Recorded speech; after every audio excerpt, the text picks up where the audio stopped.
Hər vaxtınız xeyir xanımlar, cənablar.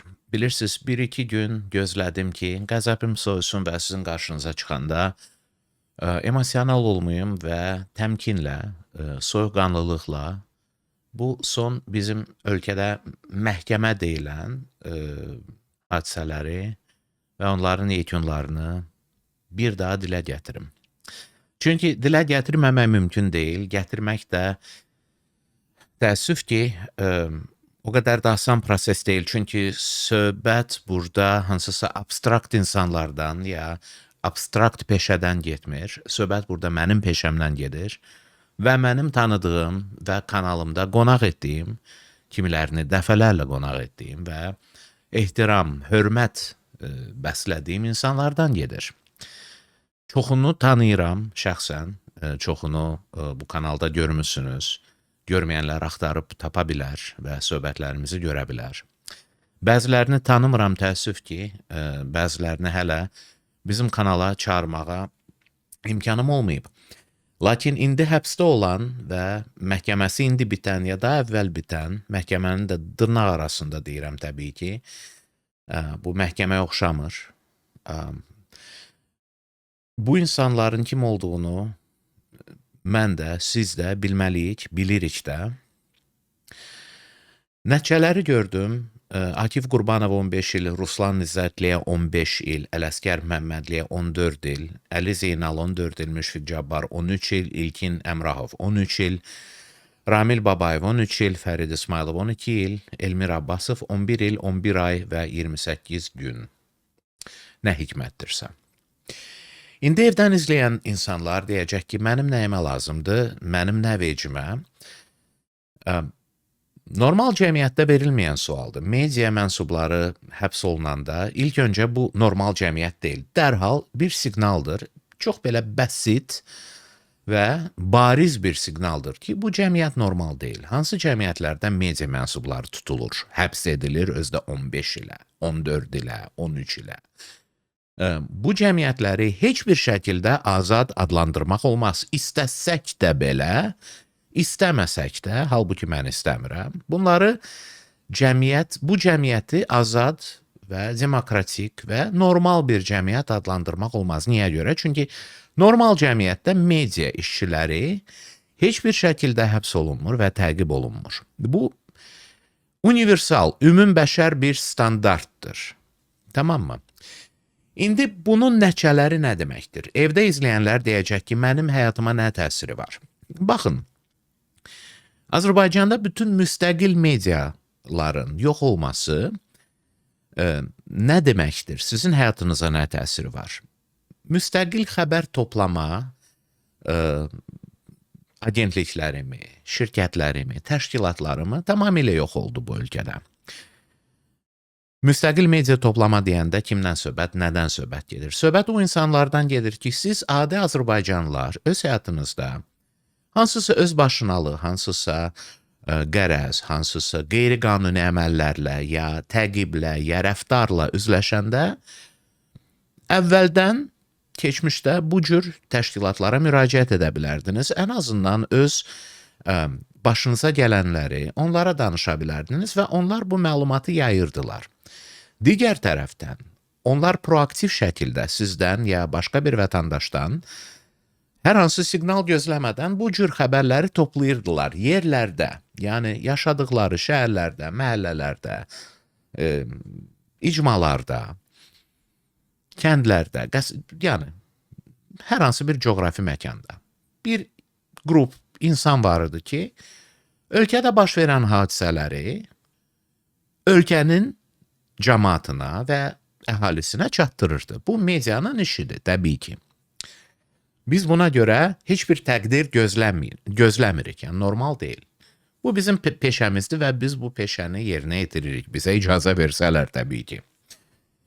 İndiki yaranmış bu əcaib vəziyyət nə deməkdir? Sizin adi cəmaatın evdə oturan, yəni eyni zamanda 5 yerdə ola bilməyən, hadisə yerinə getməyən, hadisə yerində olmuş bir etibarlı, mötəbər bir şəxsi tanımayan adamlar bu xəbəri hardan alacaqsınız? Ya almayacaqsınız, heç, bilməyəcəksiniz. Biz elə Sovet vaxtına qayıdırıq ki, şayələrlə o buna dedi, bu ona dedi, o birisi buna danışdı. Nənəsi trolleybusda eşitdi, kiməsə gəldi evdə danışdı, özü anladığı qədər. Bu şəkildə eşidəcəksiniz. Ya ümumiyyətlə xəbər tutmayacaqsınız. Yenə də bu nə deməkdir? Bu o deməkdir ki, bütün narrativlər, bütün danışılan hekayələr, onlara baxış prizmaları, onlara formalaşdırılan hər hansı bir münasibət qaldı hökumətin əlində. Hökumət özü qərar verəcək. Siz orta statistik Azərbaycanlı, mənə indi öz evindən baxan şəxs nəyi biləcək, nəyi bilməyəcək, nəyi ona danışacaq, nəyi danışmayacaq, nəyi örtbasdır eləyəcək, nəyi örtbasdır etməyəcək və danışsaq hansı şəkildə, hansı prizmadan, hansı rakursdan, hansı baxış bucağından danışacaq bunları. Yəni sizin xəbərdar olma konstitusyon haqqınız demək olar ki, yox oldu. Mən bunu daha olduğundan daha böyük bir faciəyə çevirmək istəmirəm, xanımlar, cənablar. Yəni mənim belə bir niyyətim də yoxdur əslində. Sizə sadəcə bu toplum işi üzrə məhkəmənin, yəni dırnaq işarələri göstərirəm əlimlə. Bu çox bir Amerikan hərəkətdir. Yəqin ki, dünyada artıq istifadə olunur. Yəni dırnaq arası. Hə? Siz kimlərin əlində qaldınız? Real TV-lərin, AzTV-lərin, bilmirəm, Space. Hamınız bilirsiniz ki, bunların quyruğu kimin əlindədir hər birisinin. Siz bunların əlində qaldınız, belə deyəlim. Hər hansı bir xəbər, hər hansı bir hadisə baş versə, hər hansı bir faciə Allah göstərməsin baş versə, təbii ya başqa hər hansı bir fəlakət, ya cəmiyyət üçün əhəmiyyət kəsb edən bir hadisəmi, bir olayımı baş versə, siz ya eşitməyəcəksiniz, ya da hökumətin istədiyi şəkildə eşidəcəksiniz bunları. Həmin bu insanların sizin həyatınıza təsiri buydu. Hökumət bunları cəzalandırdı. Amma cəzalandırıcı funksiyasından başqa, həm də onun çəkindirici bir funksiyası var idi həmin bunun, ki, nə badə mediaya qoşulmayın. Azərbaycanda bilirsiniz, media mənsubu olmaq, mətbuata işləmək ən çətin və ən təhlükəli peşələrdən biridir. Nəinki bizim ölkədə, Türkiyədə də eynən, Rusiyada da eynən, əgər müstəqil media mənsubu olmaq istəyirsənsə, müstəqil düşünüb, müstəqil danışmaq istəyirsənsə, bu böyük və çox açıq-aydın görünən bir təhlükə ilə səni baş-başa buraxır. Mən Azərbaycanda mediada işləmişəm. Mən aynı zamanlarında daima beynimdə bir daxili sensorum var idi. Yəni, məni kənardan senzura etməkdənsə, ilk öncə mən özümü senzura edirdim. Əcəba bunu desəm olarmı? Bunu desəm nəticəsi nə olacaq? Kimə söz gələcək? O zaman hələ tutbas yox idi. O zaman Heydər Əliyev idi. Öz hökmündən və özündən çox belə, necə deyim, həm əmin idi, həm razı idi və yüngül şəkildə tənqidə yol verirdi, icazə verirdi. Biz də bilirdik, media işçiləri, biz yəni vakuumda yaşamırdıq. Biz bilirdik ki, hökumətin çizgiləri buradadır. Onu aşdın, axırı pis ola bilər. Sənin üçün, sənin işlədiyin media üçün aynısı mənim işlədiyim zamanı 2 dəfə bağlayıblar, açıblar. Bilmirəm daha pərdə arxasında nələr baş verib, necə açıblar, amma açıblar. Amma indi bu çizgilər yoxdur. Bu çizgilər sənin bitdiyin yerdə başlayır. Yəni sən ümumiyyətlə media mənsubu ola bilməsən. Bizə göndərilən ismarıc, bizə göndərilən mesaj budur. Cəmaatı bilgiləndirmək yalnız hökumətin funksiyasıymış və biz hökumətə işləməyən insanlar bunu etsək, yəni bu həmi cinayətdir, bunu hökumət bizə belə sırıyır.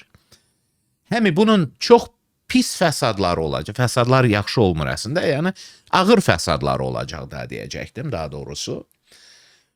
Və sizə qətldən çox, qətlin Cinayət Məcəlləsində öngörüldüyü müddətdən daha uzun bir hökm veriləcək. Oyuncaq məhkəmələr tərəfindən. Buna ingilis dilində kenguru məhkəmələri deyirlər. Bunun etimologiyası çox maraqlıdır. Kimə maraqlıdır? Baxsın Google-da axtarsın kenguru məhkəməsi nə deməkdir? Bilirsiniz, əvvəldən nəticəsi bəlli, əvvəldən bunun nə deyim, axırı, sonu bəlli bir qurama prosesdir. Cəmaatın gözünə pərdə. İndi bilirsiniz, məni maraqlandıran və məni şəxsən qorxudan, mən artıq Azərbaycan gələcəyi üçün qorxmağa başlamışam. Açıq deyirəm bunu sizə. Çünki indiki olduğumuz vəziyyətdən daha ağır vəziyyət yoxdur. Bakının üstünə kiminsə tankları gələndə, Sürət Hüseynov vaxtları yadınıza düşər. Yəni, Azərbaycanın bir hissəsi zəbt olunanda, biz bilirdik ki, düşmən kimdir? Ki, bu düşməndir. Ki, bizim düşmənimiz Azərbaycan dövləti rəmzlərinə bürünməyib. Onların arxasında gizlənmir. Biz bilirdik, dost dostu, düşmən düşməndir. Sənin üstünə tankla gələn düşməndir. Sənin ölkəni zəbt edən düşməndir. Dostların bəlli.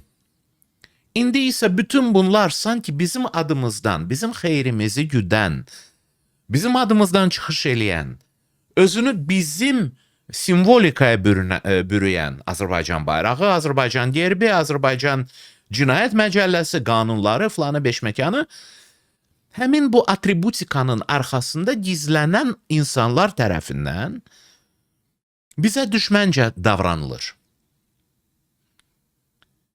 Yəni, sual yaranır, məndə sual yaranır dövlətə. Dövlətə deyəndə bilirsiniz, bizim ölkədə dövlət hökumətdir, hökumət dövlətdir. Bu da öz-özlüyündə qeyri-normal, anormal bir vəziyyətdir.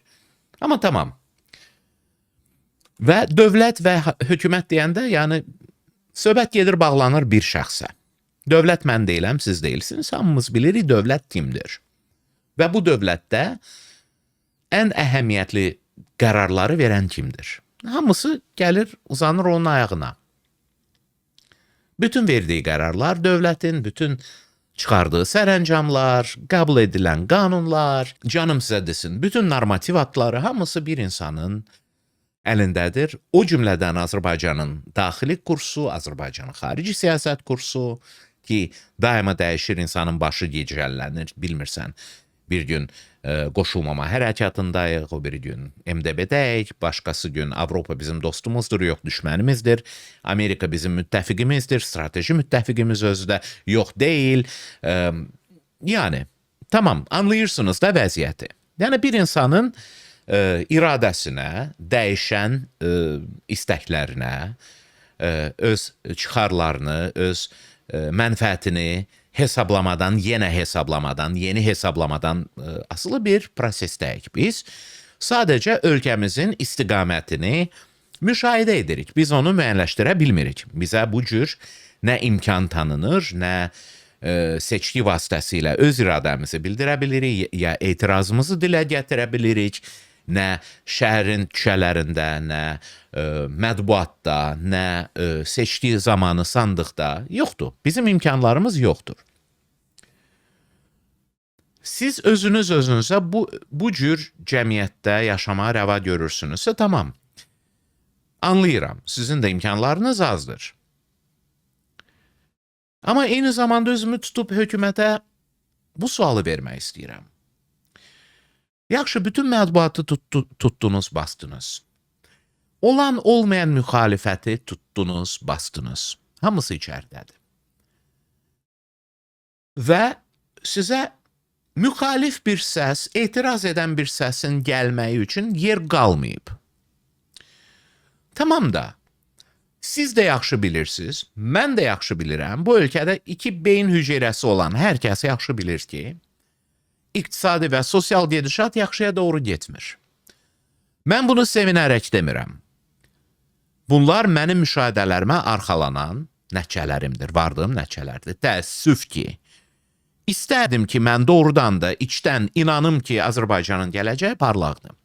Ki, Azərbaycanın iqtisadiyyatı çox gözəl vəziyyətdədir. Bilirsiniz, artıq rəqəmləri o qədər şişirdiblər, yalan danışıblar, amma yenə də bunu yəni biabırçılıq bu miqyasa çatıb ki, hətta bunların yalancı statistikası bunun üstünü örtə bilmir. Da bu qədərini yox. Başa düşürsünüz? 2 üstəgəl 2.15 məntiqini qəbul eləyə bilərik, amma artıq vəziyyət bu, yəni necə deyimsə, bu miqyasdan çıxıb artıq vəziyyət, iş işdən keçib. İqtisadiyyat bərbad gündə. İqtisadiyyat yox olma təhlükəsi ilə üzləşir. Qeyri-neft sektoruna baxanda, qeyri-dövlət sektoruna baxanda, yəni Azərbaycanda o qədər hamını tutub mələdiblər ki, üzr istəyəcəm sizdən ifadəmə görə, ki, özəl iqtisadiyyat demək olar ki, yoxdur. Hər şey kiminsə əlindədir və bu kimsə kişədən keçən əli vəli deyil. Bunlar hamısı hökumətin adamlarıdır, ya ailə özləridir, ya bilmirəm, daha kimləridir. Yaxşı. Tamam.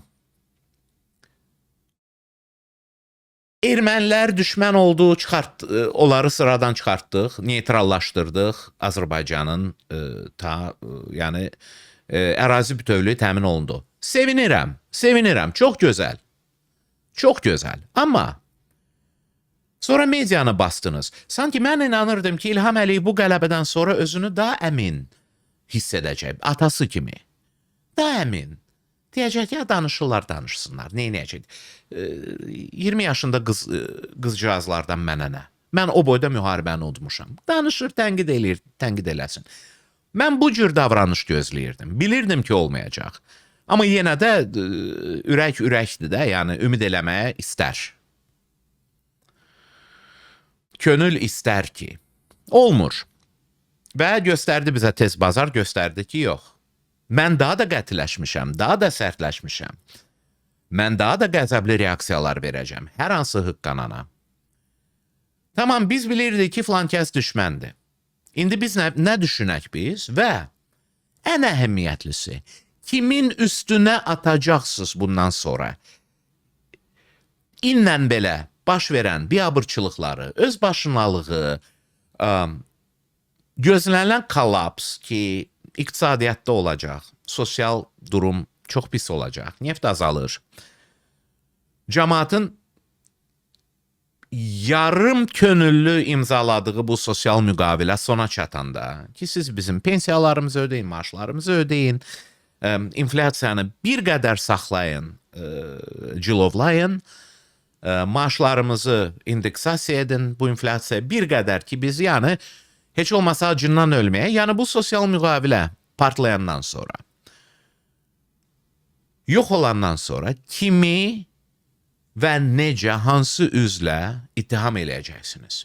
Növbəti düşmən kimdir? Əgər sizin düşməniniz 20 yaşında qadın müxbirlərimizdir, ya hansısa toplum TV işi üzrə bu biabırçı hökmlər verilən şəxslərdirsə, həbs etdiyiniz müxalifətidirsə, bunları da qoymayan ki, biz normal yaşayaq, tamam. İnanmaq istərəm. Tutalım ki, inandım. Axı bundan sonra bu fəsadları kimin ayağının altına qoyacaqsınız? Kimi günahlandıracaqsınız? Kimi günahkar göstərəcəksiniz? Özünüzdən başqa adam qalmayıb bu ölkədə. Mənim sualım budur, yəni, ay iqtidar, siz burnunuzun ucundan o yanı görmək istəyirsinizmi? Görə bilirsinizmi ümumiyyətlə? Yəni, siz tamamilə məsum insanları həbs etdiniz. Nə biabırçı hökmlərlə. Yerdə qalan tanıdığım bütün telefon kitabçam deyəsən mənim bir zaman artıq həbs olunacaq. Kimi baxıram, kimi axtarıram həbsdə. Yaxşı.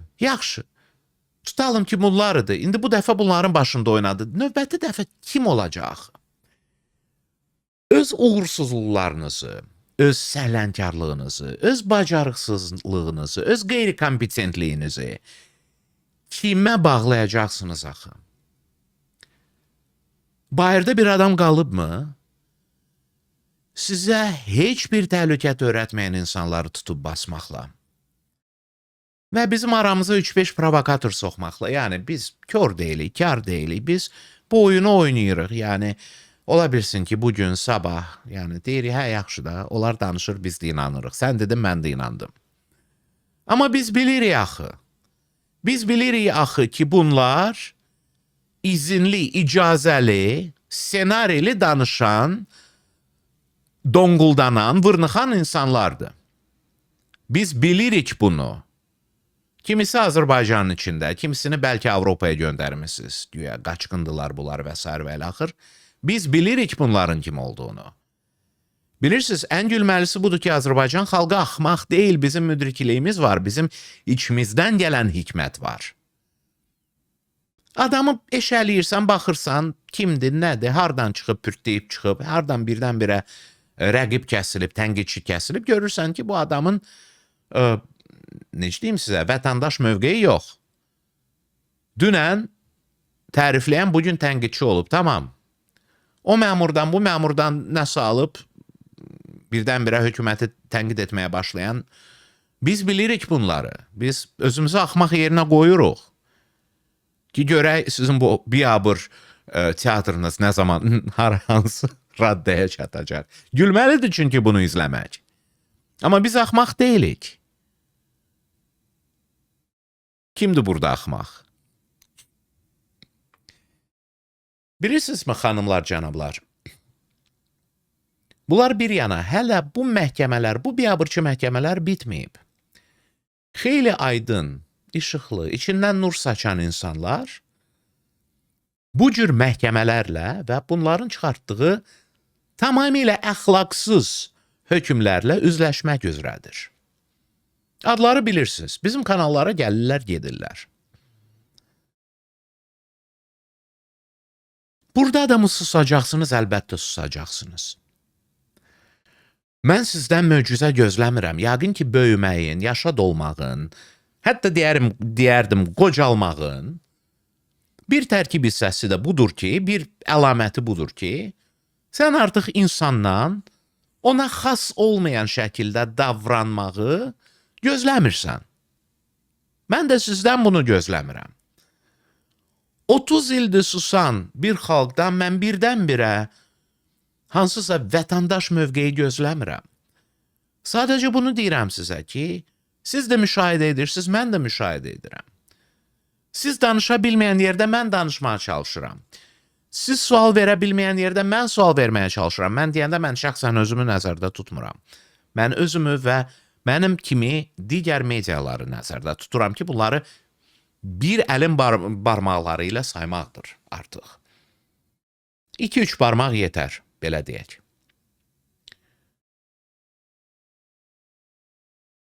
Məni doğrudan da qorxudur artıq bu vəziyyət. Bax, məndən soruşursunuzsa, səmimi rəyimi soruşursunuzsa, doğrudan da qorxudur. Bu sadaladığım bir neçə nəfəri həbs etdiklərinə görə deyil, yox. Mən vəziyyətə, ay, flankəsi tutdular, bastılar, hay haray, fəlakət, dünya dağılır. Bu prizmadan baxmıram. Mən Azərbaycanda baş verən prosesləri bacardığım qədər geniş görməyə çalışıram. Və bu geniş mənzərədə bir zərrə qədər müsbət bir şey olsa, mən də onu görmək istərəm. Mən də sizin kimi Azərbaycanlıyam. Mən də onu görüb etiraf etmək istərəm. Amma yoxdur.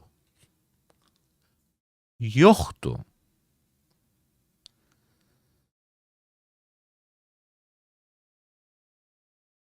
Məsələn, məndən soruşursunuzsa, mən gələcəkdə nələr olacaq bilmirəm. Hökumətin biraz müdrikliyi qalsa, bu ya digər şəkildə əfv verərmi, bilmirəm, ümumi əfv verərmi, bu insanları buraxar. Amma bu qədər güc göstərisi, bu qədər cəzalandırıcı aparatın potensialını cəmaatın üzünə atmaq belə ki, baxın mən sizə nə edə bilərəm. Hələ bunları 3-ünü, 5-ini dünyada kimsə tanıyır. Bunların adını anan olan olacaq. Siz indi adi vətəndaşları düşünün. Uzağa getməyin, özünüzü düşünün. Sabah siz hökumətin güc strukturları olsun. Hökumətin hər hansı aşağı səviyyəli məmuru olsun. Onların qəzəbinə, onların haqsızlığına, onların əclaflığına tuş gələndə sizin adınızı dünyaya çatdıran kim olacaq? Sizin adınızı qonşulara çatdıran kim olacaq? Bunu düşünün və bu fikirlə ayrılın. Bu fikirlə sizin üçün gələndə sizin tərəfinizdə kim olacaq? Sizi çıxarmaya çalışan kim olacaq? Sizə kömək eləməyə çalışan kim olacaq? Sizin adınızı duyuran kim olacaq? Sizin üzləşdiyiniz haqsızlığı duyuran kim olacaq? Bunu düşünün.